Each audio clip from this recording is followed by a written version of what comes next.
What's up, RL player? Welcome to my channel. If you're currently ranked in gold and want to get higher, or you're currently ranked in platinum and you want to hold your position, I'm going to show you a few changes you can make to your gameplay that will accomplish both of those. The best part is that it's not going to require you to learn any new mechanics. And stay tuned at the end for some bonus tips that I'm going to give you to really take your gameplay to the next level. If you're ready, let's get started.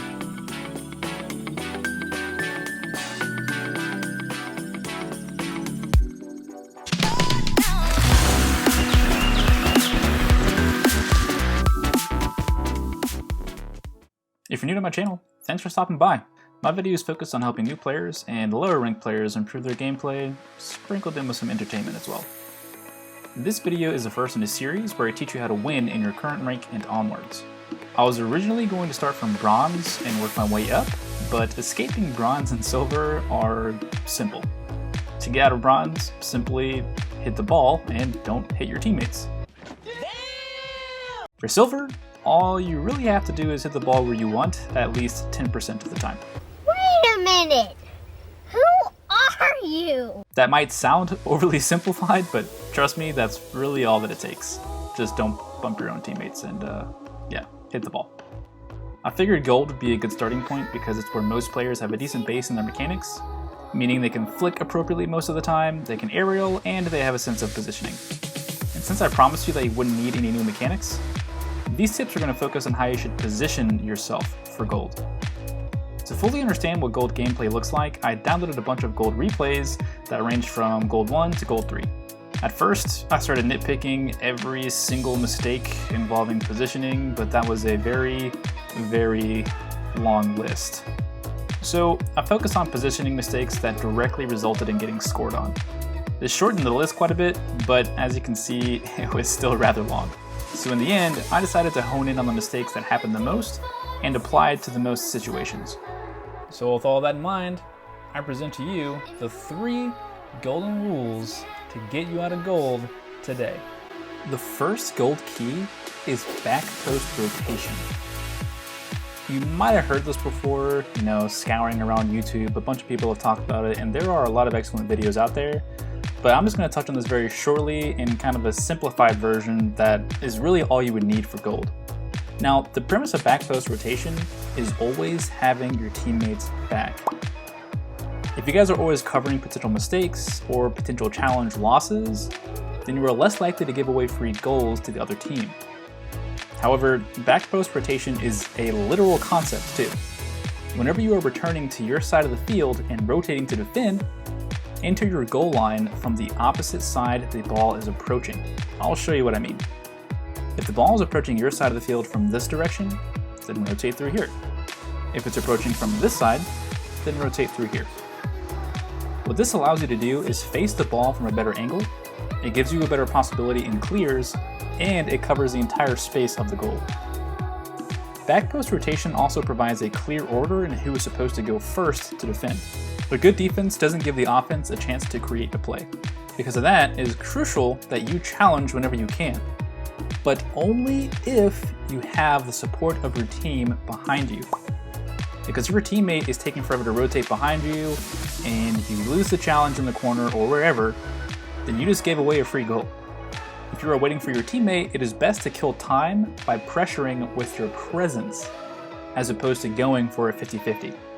Pressuring with your presence just means you are close to the ball, but not actually doing anything.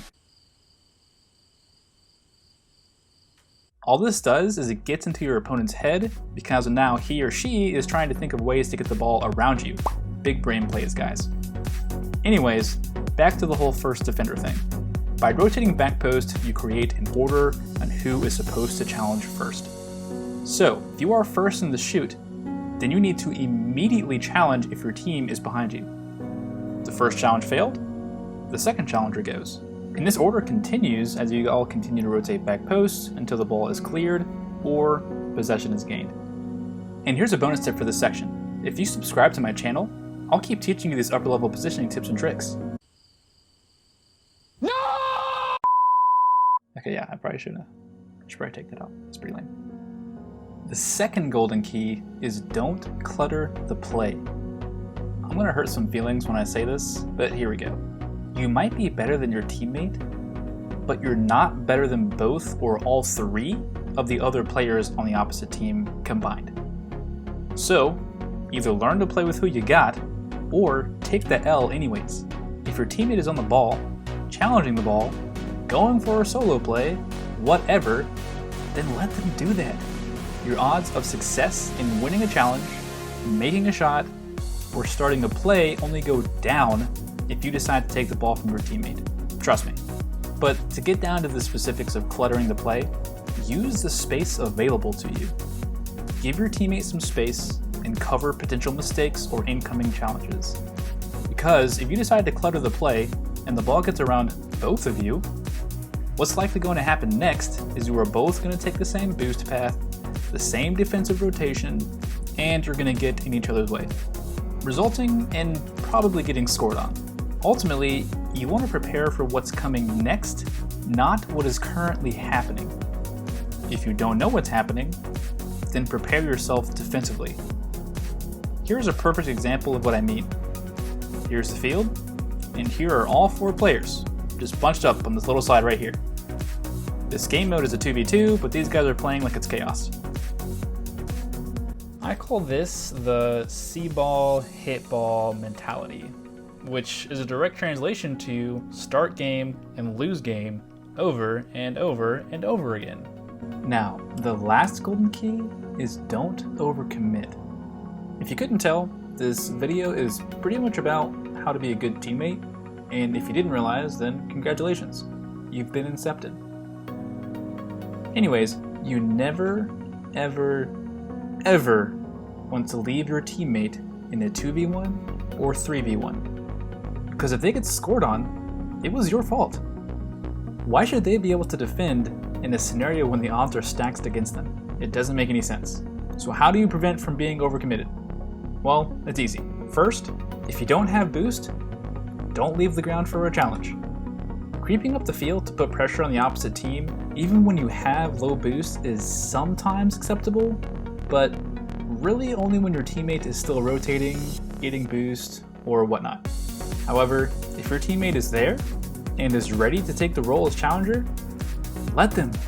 Because if you decide to stay there and jump the challenge, aka leave the ground with 0 boost, and you miss, or they win the 50-50, then you're leaving yourself stuck on the opponent's half of the field with no boost in a dream, and a teammate who is alone and now very afraid. But let's say you do overcommit because you hate good advice. Got him!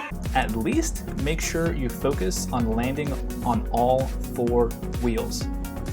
Once the ball is past you, ignore it. You can't do anything about it at this point anyways, and your positive vibes alone aren't going to do much for your teammate. At this point, all you should be doing is looking at your car, making sure you are landing as cleanly as possible to maintain whatever momentum you have left so you can hurry back to help support your team. But then again, all of this could have been avoided if you didn't overcommit in the first place. Alright, now it's time for the bonus tips. Bonus tip number 1, learn how to half flip. Yeah, I know, that's a mechanic, I got it, but it's one that you should really try to master early on. This is what it looks like, and if you want to learn how to do it, I'll put a link right above to a really good video that lays it out for you. Tip number 2, don't perpendicular challenge, just fake it. If you and your teammate are both rotating back and you're buying time for your partner to rotate back post, don't commit to a perpendicular challenge, and here's why. These are the 2 most likely outcomes of a perpendicular challenge. Number 1, the ball will continue moving forward into your corner, meaning your challenge did pretty much nothing. Or, number 2, the ball will pop out towards the middle of the field, lining up a nice shot for the other team. Instead, just drive close to the person who's taking it to your side. All this does is create an additional obstacle that they have to play around. Once the ball is comfortably going into your corner, you have 2 options. Force the ball to go up the wall, or just dip out and let your teammate take the better challenge. If you're not comfortable playing on the wall, let your teammate get it at this point. So, in this case, you would dip out right here, take the boost path around, rotating back post, getting behind your teammate who's now taking care of the challenge. In the last bonus tip, is while you are making that back post rotation in that previous scenario, look for a bump or demo on the opposite team. Now, you may think demos are toxic and annoying, but here's the deal, guys.